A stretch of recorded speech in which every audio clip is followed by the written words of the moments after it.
ইতিমধ্যে আমাদের রাজ্যে নির্বাচন কমিশন তারা নির্বাচন ঘোষণা করেছে।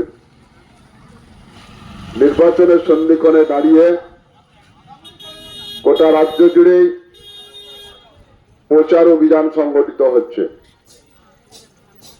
এবারের নির্বাচনে আমাদের শ্যামপুর বিধানসভা কেন্দ্রের আইএসএফ সমর্থিত বামফ্রন্টের ফর ব্লক প্রার্থী দীর্ঘদিনের শ্যামপুরের রাজনৈতিক ব্যক্তিত্ব কমরেড অসিত বরণ সাউ তিনি এই নির্বাচনে প্রতিদ্বন্দ্বিতা করছেন। দুর্নীতিমুক্ত স্বচ্ছ সরকার গড়ে তোলার দাবিতে কমরেড অসিত বরণ সাউকে সিংহ চিহ্নে ভোট দিন। দুর্নীতিমুক্ত স্বচ্ছ সরকার গড়ে তোলার দাবিতে কমরেড অসিত বরণ সাউকে সিংহ চিহ্নে ভোট দিন।